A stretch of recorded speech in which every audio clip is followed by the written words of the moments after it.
comme ni ngeen ko gisee nii agsi na fin de l'installation fii bu la neexee nga kose ko nga kose ko boo ko si def rek boo ko kosee automatique boo defee fermé programme bi day ubbeeku te ñun soxla wul loolu yaakaar naa programme bi ñëpp ko xam fi mu toll nii dañu jàll si ñoom gën a gaawee rek li ñu waxoon ci wàllum compatible kon li ñu si jublu compatible bi mooy mën nga comme am programme boo xam ne legacy la comme ni ñu ko waxee woon legacy la maanaam yàgg na yàgg goo xamante ne peut-être doxul sa machine bi waaye boo yoroon Windows lu mel ne Windows 7 wala lu yoroon lu mel ne beneen Windows mën naa dox boobaa da nga koy ubbi mode boobu noonu dem si compatible ubbi ko comme mode boobu ngir programme bi mën a dox sa machine comme bu doon bii nii mu ngi dox waaye bu doon doxul exemple nan nga koy def mën ngaa essayer def clic droit ci kawam dem propriété si suuf bu demee propriété bala ñoo jàll si compatibilité dañ dem général da nga gis tur wi moo nekk nii bu ko bëggoon a changer jëru ko raccourci gis emplacement bi li ñu jël si méga yooyu yëpp kañ ñu ko créé kañ ñu ko modifié yu mel noonu raccourci bi fan la jóge ñu gis ñu c'est programme nangam gis nga di raccourci la cible bi moo nekk nii léegi ñu ñoom si comptabilité compatibilité nga dem da ngay dem kon exécuter sa programme en mode de compatibilité pour moo nekk ni bu la neexee bu dee xamoo ban système la mën ngaa def lancer automatique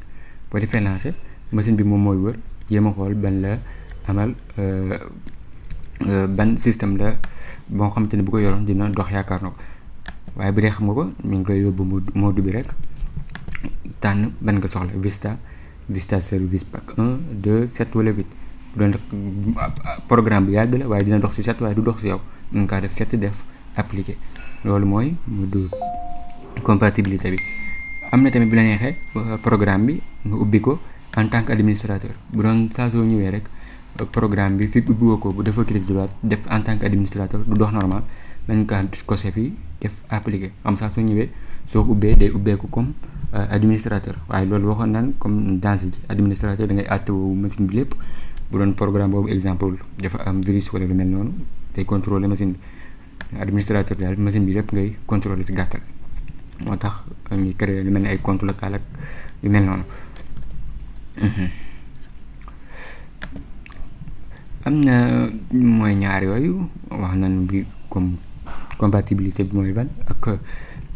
programme administrateur bi ni nga koy taal boo ko bëggoon a réinstaller nan ngay def léeg-léeg nga yor programme boo xamante ne da nga koy bëgg a dindi maa da nga ko télécharge woon neexatu la nga bëgg koo dindi wala mu nekk li naan bloatware yi mooy programme yoo xamante ne moom machine bi da koy wàccaale wala bi nga koy jënd ci la àndaale machine boo xam ne day jël programme yoo xam ne day jël espace bu bëri wala mu ba pare di yéexal machine bi wala mu lay indil yenn attaques yi mën na la yóbbu ci ngay am ay failles yu mel noonu da nga koy soxla woo dindi nan nga koy dindee boobaa da ngay dem ci Windows bi da ngay dem ñu dem ci kii bi point de configuration machine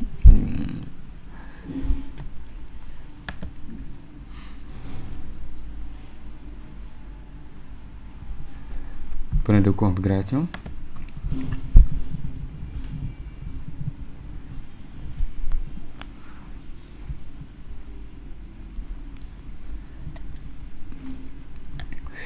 mu ubbeeku tuuti nga xaw a yeex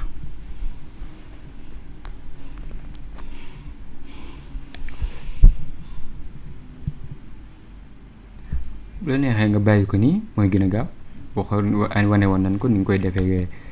grand icône ak petite icône ak yooyu noonu da ngay dem désinstaller un programme ci suuf nii soo defee désinstaller un programme indi le programme yi fi nekk yii yëpp nga xool bi nga soxla dindi gis nga programme bi boo xoolee fii nom bi moo nekk nii éditeur bi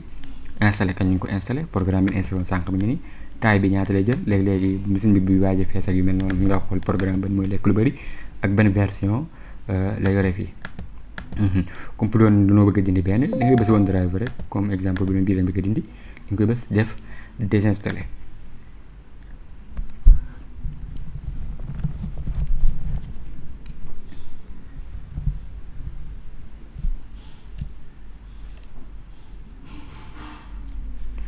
boo defee désinstaller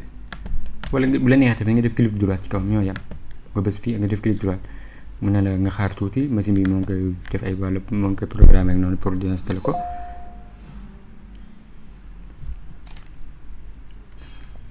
boo seetloo si suufu programme yi bu ne dina la jox ay information lien de l'aide mise en jour yi bu ne la ndax nangam yooyu noonu nga lire ko ngay wax affaire yi soppiku yi am si machine beeg yooyu info mise en jour yi fii ngay ñëw lien d'aide bi fii boo demoon na nga comparer version bi fi nekk fi mu toll nii ak version bi ngay gis foofu noonu ba xam buy aajowoo mise en jour ak yooyu. machine dafa jar du machine sax programme yi machine lépp jar day aajowoo mise en jour fi mu toll nii kon dañ gis nga ko dindi bi lu yomb la boo soxla rek noonu nga koy dindee. am léegi nga yor programme boo xam ne da nga koy utiliser mu jékki-jékki indi benn erreur bu boobaa da ngay xool ba xam mën nañ koo réparer wala déet. bu dee mën nañu koo réparer nga jéem a koo réparer bu dee mënuñu koo réparer dañ koy jéem a kii désinstaller rek réparer bi mooy mu jéem ko installer waat ci kawam xool lu dee am na yu manqué mu mottali ko réparer ko mu doon VLC bi la ngay def clic droit désinstaller wala modifier moom nga gisaat nii ci kaw gis nga désinstaller VLC boo xoolee fii ci kaw dinaan la ok désinstaller programme da ngay désinstaller laa ci xam fii amul programme bi ci laa ci réparer moo tax fi mu toll nii désinstaller modifier ou réparer mooy modifier ou réparer xam nga moom bu ko amee moom comme modifier wala réparer bi gis nga nii la fii la koy indil boo si bës nii rek da lay laaj ba xam fii lay indi désinstaller programme bi da koy désinstaller léegi-léegi tamit réparer mën ngaa jël même programme bi installé waat ko mu ne la léegi-léegi am na programme yoo xam ne boo ko bëggoon installé waat ci kawam di lay laaj ba xam da nga ko bëgg a réparer wala da nga ko bëgg a installé waat mu bees lu mel ne lu bees tàq boo si mën a jël rek moo xam da nga koy awee waat ci programme ba wala da nga koy awee fii benn la. am na tamit ba léegi lu naan ay composants lu naan programme bi mën naa am lu naan ay optional component yaakaar naa dama ko fayal dañ koy weesu dem garaat fii mu gën a gaaw léegi-léegi nga comme VLC bi wala système bi mise en jour boo xamante ne dafa am yenn programme yi wala mu ngi indi ay jafe-jafe ci machine bi boobaa day soxla ba nga xool mise en jour bu mujj bi nga mujjee def nga dindi ko boobaa da nga ñëw fii sax aviser les mises à jour installées fii ngay ñëw mu indi la mise en jour yi am yëpp.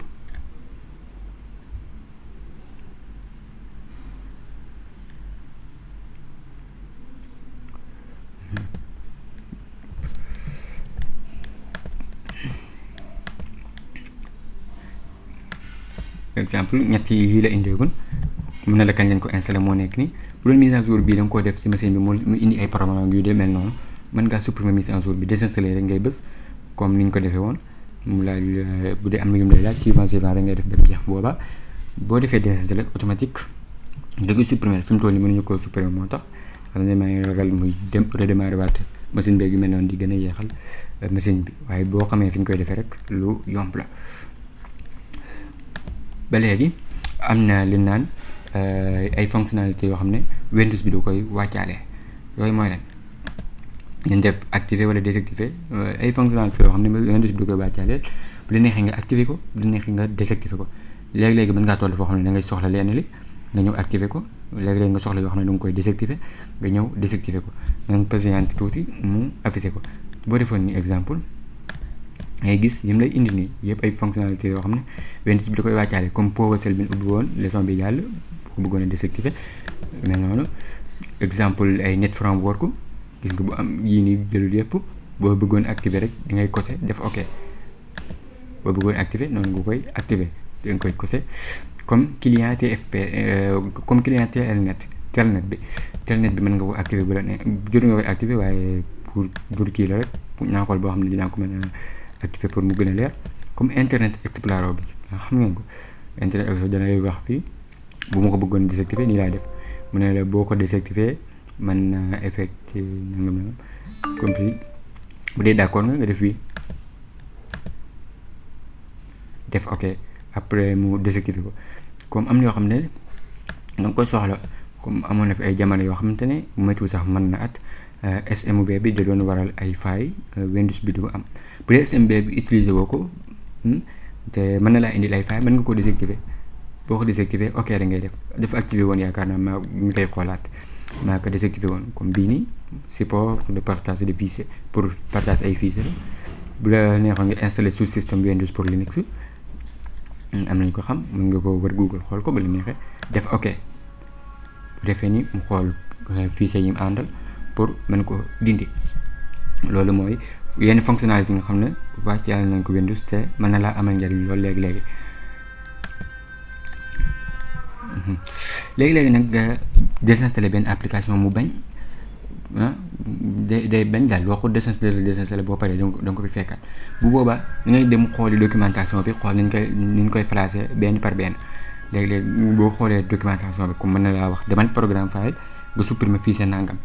demal emplacement nangam nga supprimer fii sa nangam demal nangam nga supprimer fii sa nangam par benn nga koy supprimer pour am benn clean delete boo xamante ne day mat sëkk comme fii sa yi benn nga koy topp di ko supprimer ba mu jeex xamante ne du fa amati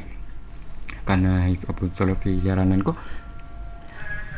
Windows Future comme ni ñu ko waxee woon léegi Windows day wàccal ay components yoo xamante ne la neexee nga activer ko ba la neexee nga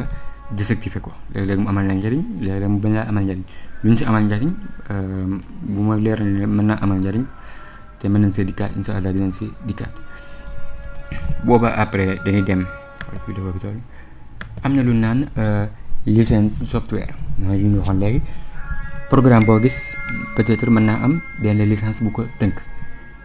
yow moo xam ne ngaa dem jëndi programme bi wala jëndoo ko doon la koo jox wala da nga ko télécharge gratuite mën na am benn licence boo xamante ne day jar léegi-léegi nga koy bàyyi xel rawatina boo nekkee si benn société la moo xam société bu mag la wala nekk sax société bu mag moo tax loolu noonu licence ñu ngi koy tënk naan software licensing and agreements mooy ay dëppoo la yoo xamante ne boo installé application bi yow da nga si dëppoo day mel ni yaa ko signé rek boo installé application bi mooy yow signé nga ko yi si gën a siiw bokk na yi si gën a siiw bi ñu wax EULA mooy End User License Agreement mooy benn licence boo xamante ne daanaka moom ngay gis exemple boo doon installé ay lu mel ne ay iTunes ay yenn programme yi nga xam ne boo ko installé moom nga fay gis daanaka lu si ëpp de mën na laa wax comme mën ngaa gis benn programme boo xamante ne comme dinaan la yow rawatina boo ko jëndoon exemple mën na la licence bi yow benn machine rek lan la may nga installé ko kon boo ko d'accord bi jënd ko boo ko installé si ñaari machine yaa tooñ boo ko installé si ñetti machine yaa tooñ kon loolu la ñuy wax licence mooy man maa si d'accord lire naa ko d'accord naa ko mën naa la ko signé li nga wax lépp d'accord naa ko gis naa ne tamit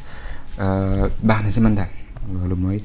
licence wax nañ bi si gën a siiw du licence bi rek moo si am waaye comme bi si gën a siiw ci yi nga installé mën na bi yi nga am muy indi user license agreement mën ngaa am yeneen licence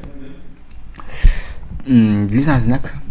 li tur wi rek mën nañ ko bokk la waaye mën naa wuute si société ak société ñi génne programme bi kii mën naa génne programme bi ci licence yi licence am ay sartam lii la kii génne programme bi sartam lii la kii génne programme bi sartam lii la bu doon du nga koo jënd bu doon da nga jënd benn licence exemple mu ne la single use license la mooy licence bi benn nit lañ ko may mu utiliser ko boo installé woon sa benn machine jeex na bu doon da ngaa yor ñaari machine sa ñoo ko fa def boobaa am na benn code bu mu lay jox benn clé bu mu lay jox boo xam ne li si ëpp loo xamante ne moom ngay dugal si programme bi pour mën a jariñu si programme bi loolu la ñuy wax product key man code boobu ngay dugal product key bi nag moom mooy génériser mooy génnewaat li naan product ID ñu koy woowee ba léegi serial number mooy benn code la boo xamante ne boo demoon di laaj support comme genre aide yooyu noonu moom lay génne pour ñu xam ne programme bi légal na yow yeyoo nga ko comme léeg-léeg ngay jënd benn programme mu ne la dina am na technical support mooy programme bi boo si amoon benn problème wala nga am loo si laaj wala nga gis loo si signalé boo duggee foofu noonu mën nga envoyer dara wax sa question comme ñu tontu la si loolu mooy technical support. loolu nag saa su demee am na code bu muy yóbbaale loolu mën na ne product kii bi moo koy génne. wax na ne licence tamit mën naa nekk single user license mooy kenn rek lañ ko may mu utiliser ko. xam loolu kon arrangé yenn société yi rawatina société bu mag moo tax ñoom li si ëpp dañuy utiliser li naan group use wala site license mooy benn ay licence la yoo xamante ne ñu bëri mën nañ koo utiliser ndoo moo xam illimité la wala nekkul limité bu mën naa nekk licence boo xam ne mën nga koo may exemple 50 machine installé ndoo ko di ko utiliser même wala ñu limité ko 50 machines yi bu ñëwee du ko mën a weesu ku jéemee wees yaa tooñ wala mu nekk illimité mooy machine bi la neex ci sa compagnie bi ci sa société bi mën nga ko see installé. am na lu naan tamit client access license mooy lan booy comme leen gis si benn serveur yi léegi benn serveur bu doon da nga koo jënd mooy xam nga waxoon na lañ mooy serveur comme machine yi dañ si connecté wu ngir di jël yenn documents yi wala yu mel noonu bu doon da nga koo jënd yow jënd gi installé gi nga jënd waaye jëndoo nga koy connecté ak ñeneen ñi si benn réseau moo tax boo soxlaa comme connecté si sa machine ak kii yeneen machine yoo xamante ne si serveur bi dañ ñëw nga soxla woo nga jënd li naan client access license benn licence boo xam ne mooy wane ne may nañ kii mu nekk client di mën a connecté si serveur bi.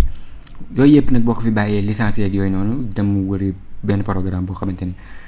jëndoo ko te du ko waroon a jënd loolu naan pirate copies mooy version boo xam ne dañ koo piraté te yooyu daa jar a moytu ndax mën naa am ay virus ci biir ay erreur ak yeneen ak yeneen ay virus mën ngaa télécharge benn programme nga installé ko sa machine ñu lay traqué ak yeneen ak yeneen yoo xam ne fii gisoo ko sax mën na koo bañ a gëm ne mën naa nekk. moo tax ba léegi ci biir licence bi mën nga day jar ngay bàyyi xel xool booy lire licence bi nan la ñuy jëflanteeg ak données yi nga xam ne moom ngay traité ba xam ñoom bu ñu jëlee données yi lan lañ siy def ba xam dinañ la ko garder nangam ba xam lan lañ si sañ a def wala déet yooyu daa jara bàyyi xel. moom xam naa am na vidéo yoo xam ne sax dinañ ko def li jëm si wàllu privacy incha allah. am na lu naan registration mooy lan mën ngaa jënd exemple benn produit boo xamante ne wala benn moo xam programme la boo xam ne day laaj registration mooy lan exemple dinay jox di ànd ak benn carte boo xam ne danaan demal sa site ba boo demee sa site ba yow nga tàppe tur yi nga xam ne moom nga ko jënde tàppe code produit bi mën naa ànd ak benn code bu muy wàccaale nga wax ban code la wàccaale nga dugal ko fa ak yëpp comme yenn information yoo xam ne da la koy laaj ngir lan ngir product support boo soxla woon yenn support boo soxla woon yenn dimbal envoyé message ci société bi nga mën ko boo soxla woon yenn mise à jour yi comme yenn mise à jour yi nga ci mën a jot ba sax comme yenn garantie yi nga mën a am yenn garantie yi ñu saxal ne yow yaa jënd lii enregistré nga ko ci site bi xam nañ ne kon sañ nga am garantie nanga bu dee ànd nag garantie mën naa nekk optionnel nag loo xam te ne nekkul force. am na lu naan one time purchase mooy programme bi su ma ko jëndoon ba faaw ba àdduna bi di tukki moom du ma ko jëndaat mooy version bi ñu si jënd waaye upgrade bu amee upgrade mooy lan comme mën naa am benn année lay am wala benn date boo xam ne moom koy jàpp xam te ne application bi day am ay modification yu bëri yoo xam ne bokkut ak modification yu ndaw yi ni amal xam ne ay failles lay def rek yooyu waaye ay mise à jour bu rëy daal lay doon nga xam ne soppiku yu rëy lay am loolu la naan upgrade boobaa boo soxlaa boobu noonu du jàppee ko comme programme bu bees boobaa upgrade bi kenn du ko envoyé moom ndax nekkul mise à jour bu ndaw boobaa da ngay jënd beneen licence pour am version boobu noonu. am na lu naan subscription based licensing subscription based licensing mooy lan mooy programme boo xam ne da nga si abonné benn programme boo xam ne lii bu ma si abonné par weer mooy weer bu jot da nga say fay bu dee par année nga ko def année bu jot da nga koy fay comme nga jënd lu mel ne VPN weer bu jot nga koy fay wala année bu jot nga koy fay upgrade bu ñëw moom dañ la koy envoyé moom lépp lu bees lu ñëw dañ la koy envoyé kon one time purchase ak subscribe bas lesson. am na lu naan saa yu weer bi ñu ko waxee mooy benn programme boo xamante ne peut-être nekkul gratuit waaye may nañ la nga télécharge ko utiliser ko benn limite boo xamante ne comme 15 jours wala 30 jours wala lu mel noonu boo ko utiliser bu limite bi jeexee da nga koo war a jënd da nga koo télécharge rek pour tester xool application bi ni mel bu la neex nga jënd ko bu la neexul nga bàyyi ko fa. am na lu naan freeware bu ñu ko waxee mooy application bi gratuit la moom boo koy am gratuit la li ñuy wax gratuit nag ab licence mën na koo tënk loolu am na vidéo bu ñu si defoon si open source xam naa lien bi dinañ ko def si description bi incha allah boo ko bëggee seetaan mën nga am application boo xam ne gratuit la waaye ay licence mën na koo tënk. am na lu naan open source wax nañ ko fi ay yoon mooy code bi ñu defaree application bi ni ñu def application bi am code yooyu ñu ko def ku ne da nga siy mën a àgg yow da ngay mën a dem xool code bi lu naan open source mooy concept boobu boo ko déggee.